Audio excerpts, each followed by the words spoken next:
Assalamualaikum warahmatullahi wabarakatuh. Perkenalkan, nama saya Khairunisa Fahira Atmajaya dari kelas 9C absen 17. Hari ini saya akan menjelaskan tentang cara-cara atau saluran-saluran masuknya agama Islam ke Nusantara. Yang pertama ada dengan cara perdagangan, kedua perkawinan, ketiga pendidikan, keempat seni budaya, kelima tasawuf, keenam politik. Yang pertama, perdagangan. Kesibukan lalu lintas perdagangan pada abad ke-7 hingga ke-16 Masehi membuat pedagang-pedagang muslim dari Arab, Persia, dan India turut ambil bagian dalam perdagangan dari negeri-negeri bagian barat, tenggara, dan timur Asia. Saluran penyebaran Islam melalui perdagangan ini sangat menguntungkan karena para raja dan bangsawan turut terlibat dalam kegiatan perdagangan. Letak Indonesia yang strategis menyebabkan munculnya tempat perdagangan yang membantu mempercepat penyebaran tersebut. Hal yang turut berperan dalam penyebaran Islam ialah melalui dakwah yang dilakukan para mubalik. Pada masa itu, pedagang muslim yang datang ke Indonesia semakin banyak sehingga akhirnya membentuk pemukiman yang disebut pejokan atau perkampungan Arab. Yang kedua ada perkawinan. Dari sudut pandang ekonomi, para pedagang muslim memiliki status sosial yang lebih tinggi dan unggul daripada kebanyakan masyarakat pribumi. Hal ini berakibat penduduk pribumi, terutama putri-putri bangsawan, tertarik untuk menjadi istri dari para saudagar tersebut. Sebelum menikah, mereka diminta masuk Islam terlebih dahulu. Jalur perkawinan ini lebih menguntungkan dan mempercepat dalam penyebaran agama Islam.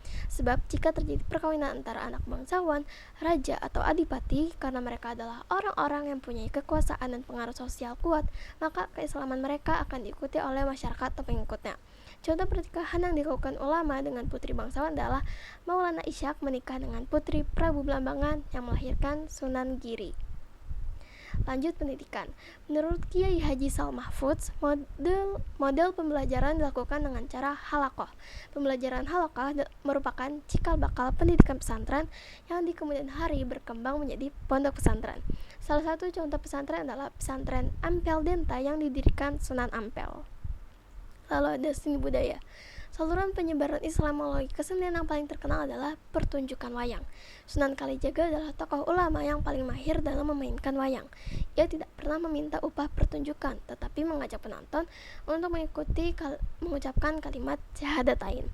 Adapun jenis kesenian lain yang juga dijadikan media islamisasi meliputi sastra, ada hikayat, babat, dan sebagainya, ada seni bangunan dan seni ukir.